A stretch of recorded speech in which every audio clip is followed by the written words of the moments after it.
Hello दोस्तों, आप सभी का स्वागत है आपके अपने यूट्यूब चैनल ज़रा सोचो विद लता ब्लॉग्स में। दोस्तों, कहते हैं सीखना एक सतत चलने वाली प्रक्रिया है। व्यक्ति जब तक इस दुनिया में रहता है या जब तक वो जीवित रहता है तब तक वो कुछ ना कुछ सीखता रहता है। और दोस्तों सही भी है, व्यक्ति को सीखना भी चाहिए। आप अपने आस पास जो भी कुछ देखते हैं हर चीज़ आपको कुछ ना कुछ सिखाती है अगर आप सीखने की कोशिश करते हैं तो। उसी तरह से प्रकृति के तो कण कण में सबक छिपा हुआ है। आप प्रकृति से बहुत कुछ सीख सकते हैं। ऊंचे ऊंचे पर्वत, ऊंचे ऊंचे पठार हमें क्या सिखाते हैं? हमें ऊंचा उठना सिखाते हैं। नदी हमें क्या सिखाती है? निर्मल निर्झर बिना किसी स्वार्थ के अविरल बहते जाना सिखाती है। ये पेड़ पौधे हमें क्या सिखाते हैं दोस्तों? अपना सब कुछ वो न्यौछावर कर देते हैं या दान कर देते हैं। कभी वो अपने लिए कुछ नहीं रखते। कहते नहीं, वृक्ष कभू नहीं फल भखे, नदी न संचय नीर। नदी कभी अपना पानी नहीं इकट्ठा करती और पेड़ कभी अपने फल नहीं खाते, सिर्फ दूसरों को देते हैं, दूसरों को देना ही सिखाते हैं। पेड़ का फल ले लो, लकड़ी ले लो, पत्ते ले लो, छाल ले लो, हर चीज़ अपनी दान कर देते हैं। वो दूसरों के लिए न्यौछावर कर देते हैं। तो प्रकृति से हम यही सीख सकते हैं ना दोस्तों कि हम भी, लेकिन हम इंसान क्या करते हैं? हम खुद के लिए इकट्ठा करना, खुद के लिए सुरक्षित रखना ही सीख पाते हैं। तो दोस्तों कहते हैं ना कि आप प्रकृति से बहुत कुछ सीख सकते हो। ये प्रकृति का जो कण कण है हमको कुछ ना कुछ सिखाता है, कुछ ना कुछ बताता है। दोस्तों कहते हैं ना कि मगरूर दरख्तों को ये आंधियाँ निकल जाएंगी, बाकी वही साख बचेगी जो लचक जाएगी। दोस्तों आपने देखा होगा कि जब भी आंधी या तूफ़ान आता है तो जो पेड़ जितना ज़्यादा झुक जाता है वो हमेशा सलामत खड़ा रहता है, और जो अपनी अकड़ में सीधा खड़ा रहता है वो सीधे जड़ से उखड़ जाता है। आप देखे होंगे कि बहुत से पेड़ ऐसे होते हैं कि अब आंधी तूफान है, सारे पेड़ तो नहीं उखड़ते, कोई पेड़ अच्छे से खड़ा रहता है और कोई जड़ से पूरा पेड़ उखड़ जाता है। तो वही है कि जो समय के साथ झुक गया या लचक गया वो सलामत रह जाता है, और जो अकड़ में रह गया वो उखड़ जाता है। तो इसीलिए दोस्तों प्रकृति हमें सिखाती है कि अगर जहाँ ज़रूरत पड़े वहाँ पे आप झुक जाइए। हाँ, झुकिए उतना जितना ज़रूरी है। आप एक ज़रूरत से ज़्यादा झुक जाओगे वो भी ख़तरनाक है। कहते हैं आप जहाँ पे झुकना है आप झुको, लेकिन इतना झुको कि इतना मत झुको कि यार लोग आपकी पीठ को सीढ़ी बना लें, ठीक है ना? तो वही हाल होता है। तो ये प्रकृति हमें सिखाती है। अगर हम सीखना चाहें तो दुनिया की हर चीज़ हमें कुछ ना कुछ सिखाती है। और इसीलिए दोस्तों कहा गया ना कि घमंड या अकड़ इंसान को बर्बाद कर देती है, और घमंड किसी व्यक्ति को कभी नहीं करना चाहिए। क्योंकि घमंड जो है, आज आप जहाँ हो या हर इंसान ऊंचाई पे जाना चाहता है तो आप ऊंचाई पे तो जाओ, अच्छी बात है, लेकिन कहते हैं ऊंचाई पे बैठने की जगह नहीं होती। वहाँ आप पहुँचोगे और उसके बाद वहाँ से आपको वापस आना ही पड़ेगा। और जब आप ऊंचाइयाँ चढ़ रहे होते हैं तो जो लोग आपको रास्ते में मिलते हैं उनका भी सम्मान करिए। ऐसा नहीं है कि हम ऊंचाई आज चढ़ रहे हैं तो हम उनको नीचा दिखाएं या उनके सामने ऐसा अपना आदर्श प्रस्तुत करें कि वो लोग मतलब ये सोचें कि अरे यार ये इंसान किस तरह का है, घमंडी है क्या, अकड़ू है क्या। क्योंकि जब आप ऊंचाई पे पहुंच जाओगे, आज जब आप ऊंचाइयाँ चढ़ रहे हो तब भी वो लोग आपको मिल रहे हैं, और जब आप ऊंचाई पे पहुंचने के बाद जब आप नीचे आओगे तब भी वही लोग आपको रास्ते में मिलेंगे। तब तो वो आपका भी मजाक उड़ा सकते हैं, क्योंकि आप ऊंचाई पे थे कभी, और हर इंसान एक न एक दिन नीचे आता ही है। दोस्तों इतिहास गवाह है, बड़े बड़े राजा हुए, बड़े बड़े साम्राज्य हुए, लेकिन पतन सबका हुआ। ऐसा तो नहीं है कि कोई हमेशा के लिए रह गया या है। हमने भी पढ़ा है, पूरे भारत देश पे राज किया, कभी कभी ऐसे राजा हुए, ऐसे साम्राज्य हुए, लेकिन आज तो नहीं है वो। तो समय के अनुसार सब कुछ होता है, समय से सब कुछ होता है, लेकिन आपको घमंड नहीं करना चाहिए। आज है अच्छी बात है, कल ना हो तब भी हो, तब भी ना हो तब भी आपको घमंड नहीं करना चाहिए।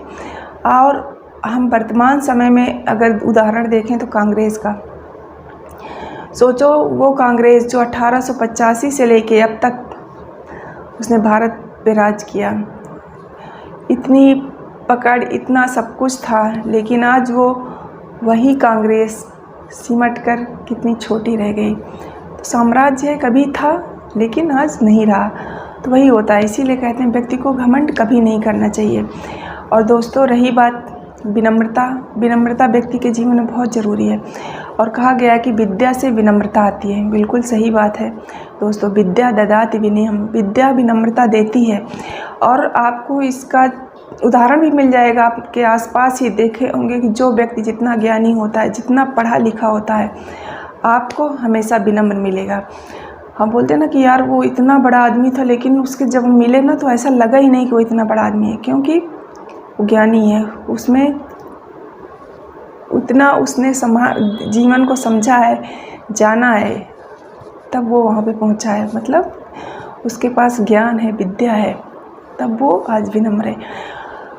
तो विद्या विनम्रता लाती है और विनम्रता अच्छी बात होती है। आप पढ़े लिखे हो, आप सभ्य हो, आप विनम्र दिखो, पता तो चले कि आप बहुत पढ़े। बहुत लोगों को हम सुन लेते हैं ना बोलते हुए कि यार पढ़ा लिखा तो इतना है लेकिन लगता तो नहीं है। क्यों? क्योंकि उसमें विनम्रता नहीं है। तो विनम्रता ज़रूरी है दोस्तों। और आपने देखा ना कि आधा ज्ञान जिनको होता है किसी चीज़ का, या थोड़ा बहुत ज्ञान होता है, वो हमेशा शो ऑफ करने की कोशिश करते हैं, हमेशा दिखाते घूमते हैं। वो कहावत है ना, अधजल गगरी छलकत जाए, तो वही होता है। और ज्ञान को और अच्छाई को कभी दिखाने की ज़रूरत नहीं पड़ती दोस्तों। अच्छाई और सच्चाई समय के साथ बाहर आ ही जाती है, अपने आप दिख जाती है। उसको दिखाने की ज़रूरत नहीं पड़ती कि आप कितने ज्ञानी हो, आप कितने महान हो, वो अपने आप दिख जाती है दोस्तों। तो इसीलिए कहते हैं कि विद्या विनम्रता देती है और विनम्रता व्यक्ति में होना चाहिए। आप पढ़े लिखे हो तो आपको देख के लगे कि नहीं, हाँ आप पढ़े लिखे हो। दूसरी चीज़ और दोस्तों कहते हैं ना कि आपको जो खाली जेब और खाली पेट सिखा सकता है, वो दुनिया की कोई किताब या कोई स्कूल नहीं सिखा सकता। क्यों? वो अगर हमारी जेब खाली है, हमारा पेट खाली है, तो क्यों हम ऐसी चीज़ें क्यों सीख जाते हैं, और क्यों उनका सबक या उनकी सीख हमारे जीवन में रह जाती है। बाकी तो हम भूल जाते हैं। अगर हमें कोई अच्छी सलाह दे या हमने कहीं अच्छी बात पढ़ी या कुछ हुए तो कुछ दिन तो उसका असर रहता है, लेकिन हम वो कुछ दिन बाद भूल जाते हैं। लेकिन ऐसी चीज़ें हमें क्यों याद रह जाती हैं? क्योंकि दोस्तों वो आपके जीवन का प्रैक्टिकल नॉलेज होता है। उसको आपने करीब से देखा होता है, उसको आपने महसूस किया होता है, और वो चीज़ जो आपने देखी होती है प्रैक्टिकली, या आपके साथ घटी होती है या गुजरी होती है, उसे आप हमेशा याद रखते हो, कभी नहीं भूलते हो दोस्तों। इसीलिए कहते हैं ना कि प्रैक्टिकल नॉलेज इंसान को, ज़रूरी नहीं कि आप पढ़े लिखे हो। कभी कभी पढ़ा लिखा होना, कम लोग पढ़े लिखे नहीं होते, लोग कहते हैं कढ़े जाते हैं। कढ़े का मतलब क्या हुआ कि उनको प्रैक्टिकल नॉलेज इतना है, उनको प्रैक्टिकल नॉलेज इतना है इसलिए। तो इसी तरह से ये वही है कि खाली पेट और खाली जेब, वो आपको प्रैक्टिकल नॉलेज देती है। उस समय जो आप महसूस करते हो, जो आपको फीलिंग्स आती हैं, जो आपके दिमाग में विचार आते हैं, वो आपको बहुत कुछ सिखा जाते हैं, जो आपको कहीं ना तो किसी किताब में मिलेंगे, ना कोई दुनिया का स्कूल सिखा पाता है दोस्तों। तो ये चीज़ें आदमी खुद ही सीखता है, और ये चीज़ें आपको आज, चाहे आप के साथ चाहे आज से 20 साल पहले हुई हों, चाहे 25 साल पहले हुई हों, अगर आपसे कोई पूछ लेगा तो आप उसको टू द वर्ड वैसा ही बताओगे। वो चीज़ आप ना बोलने में गड़बड़ करोगे ना भूलने में गड़बड़ करोगे, कुछ गड़बड़ नहीं होता। जैसे अगर आपने किसी जगह या किसी स्थान को मान लो वीडियो में देखा, फ़ोटो में देखा, यूट्यूब में देखा, मान लो आपसे बोला जाए कि आप कभी वैष्णो देवी गए हो, आप फ़ोटो में कितना भी देख लो, वीडियो में कितना भी देख लो, समझ लो, उस टाइम तो आपको लगे हाँ यार देख तो लिए, अब वहाँ जाके क्या ज़रूरत है, वहाँ जाने की क्या ज़रूरत है, सब कुछ तो देख लिया, वीडियो में सब कुछ दिख गया, ऐसा होता है, ऐसे जाते हैं लोग, ये हो सब कुछ देख लिया। लेकिन आप 2-4 दिन बाद वो चीज़ भूल जाओगे, आपको याद नहीं रहेंगी वो।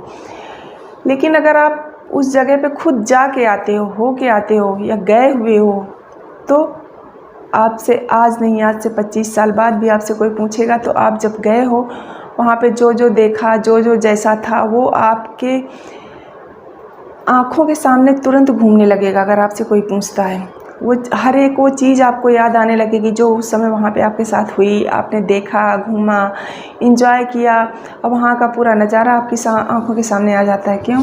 क्योंकि आपने प्रैक्टिकली वहाँ पे जाके देखा था, आप वहाँ पे गए थे, वो चीज़ें आपके दिमाग में, आपकी आँखों में हमेशा के लिए बैठ जाती है। और ऐसे आप वीडियो में देखते हो या वैसे देखा सुना तो वो चीज़ें आपके माइंड में कुछ दिन तक तो रहती हैं, लेकिन इसके बाद वो धीरे धीरे इरेज होने लगती हैं। वो चीज़ें हमें नहीं याद रहती, लेकिन प्रैक्टिकली देखी हुई चीज़ें या व्यक्तिगत रूप से जब हम कहीं जाते हैं, कहीं किसी से मिलते हैं, या तो हम उसको हमेशा याद रखते हैं या हमें वो चीज़ याद रह जाती है, इन आँखों में वो चीज़ बस जाती है। तो इस तरह से दोस्तों कहते हैं ना कि हर चीज़ का अपना महत्व होता है, हर चीज़ का। ऐसा नहीं है कि कोई चीज़ दुनिया में अच्छी है, कोई चीज़ बुरी है। हर चीज़ अपनी जगह अच्छी अपनी जगह बुरी होती है।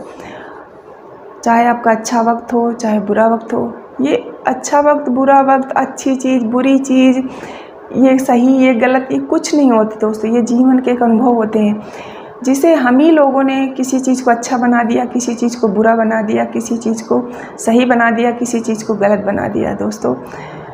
लेकिन उन चीज़ों का ऐसा नहीं है कि वो चीज़ें गलत ही हों। जैसे नशा कभी गलत होता है, नशा सही भी होता है, गलत भी होता है, लेकिन छवि ऐसी बन गई। आंसू, ज़रूरी नहीं कि आंसू बुरे शब्द हों, आंसू अच्छे भी होते हैं।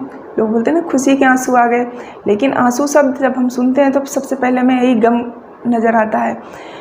तो वही चीज़ें होती हैं दोस्तों कि हर चीज़ इंसान के साथ होती हैं, इंसान उनसे बहुत कुछ सीखता है। और ऐसा भी नहीं है कि अगर आपके साथ कोई अच्छी या बुरी परिस्थिति आई तो वो सिर्फ आपको तोड़ने आई, नहीं दोस्तों, वो कभी कभी आपको आपके अंदर की क्षमताएं बताने भी आती है कि आप में क्या क्षमता है और आप क्या कर सकते हो और आप क्या कर रहे हो। भाई आपके अंदर, हनुमान जी के अंदर क्या था? उनके अंदर बहुत शक्तियाँ थी, बट उन्हें श्राप था कि उनको याद ही नहीं थी कि मेरे अंदर इतनी क्षमता है। तो जामुन जी ने क्या किया था? उनको उनकी शक्तियाँ याद दिलाई थी कि नहीं, कि तुम पहले क्या करते थे, कैसे करते थे, और तुम आज भी कर सकते हो। तब हनुमान जी को याद आया। उसी तरह से कभी कभी विपरीत परिस्थितियाँ आपको भी वही काम करने आती हैं जो जामुन जी ने हनुमान जी के साथ किया था। वही विपरीत परिस्थितियाँ आपके साथ आती हैं कि आप में क्षमता है, आप कर सकते हो, लेकिन आप क्या कर रहे हो? आप तो नहीं कर रहे जो आपको करना चाहिए। तो जीवन में कभी भी कोई चीज़ गलत नहीं होती। आप उसको सोचो कि इसका मतलब क्या होता है, अगर ऐसा हुआ तो क्यों हुआ। दोस्तों, हर चीज़ बुरी नहीं होती, हर चीज़ अच्छी नहीं होती, और हर चीज़ हमें कुछ ना कुछ सिखाने आती है। इसीलिए आप हर चीज़ से सीखने की कोशिश करो, हर चीज़ में सकारात्मकता ढूंढने की कोशिश करो। हर चीज़ में आप देखोगे तो सकारात्मकता आपको नज़र आएगी, और आप सकारात्मक चीज़ें लेके चलना सीख जाओगे। सकारात्मकता हर चीज़ में देखने की आदत आ जाएगी तो ज़िंदगी भी आसान हो जाएगी, आपका लक्ष्य भी आसान हो जाएगा, आपकी मंजिल भी आसान हो जाएगी। और सीखना कभी मत बंद करना। सीखना सबके लिए ज़रूरी हो, चाहे बच्चा हो, बड़ा हो, बूढ़ा हो, कोई भी हो। जब तक आप हैं तब तक सीखते रहिए। सीखना एक बहुत अच्छी चीज़ है। व्यक्ति को हमेशा सीखते रहना चाहिए, और सीखना कभी पूरा होता नहीं। ऐसी कोई चीज़ थोड़ी दुनिया में है कि नहीं आज हमने सीख लिया, अब हमें इसके बाद कुछ ज़रूरत नहीं पड़ेगी। समय के अनुसार, उम्र के अनुसार, ज़रूरत के अनुसार इंसान बहुत सी चीज़ें सीखता है। बहुत सी सीखी हुई चीज़ें भूल भी जाता है। तो जिनकी ज़रूरत है वो हम सीखते जाते हैं, जिनकी ज़रूरत नहीं है उनको हम भूलते जाते हैं। तो इसी तरह से दोस्तों, हम प्रकृति से भी बहुत कुछ सीख सकते हैं, और प्रकृति भी हमें बहुत कुछ सिखाती है। या हम अपने आसपास के लोगों से, जो भी हमें अपने आसपास दिखता है, इंसान, पशु पक्षी, जानवर, जो भी सजीव निर्जीव चीज़ें, हम हर चीज़ से सीख सकते हैं। चाहे वो लोग चींटी से भी सीखते हैं कि मेहनत कैसे की जाती है, ठीक है ना। तो वही चीज़ें पक्षियों से भी सीखते हैं कि कैसे उड़ान भरी जाती है, कैसे क्षमता लाई जाती है। तो दुनिया की हर चीज़ हमें कुछ ना कुछ सिखाती है दोस्तों। तो अपना सीखना जारी रखिए और अपनी मंजिल की ओर बढ़ते रहिए। और दोस्तों, अगर आपको मेरा वीडियो पसंद आता है तो प्लीज़ लाइक करें, शेयर करें, सब्सक्राइब करें, और बेल आइकन को ज़रूर प्रेस करें। धन्यवाद।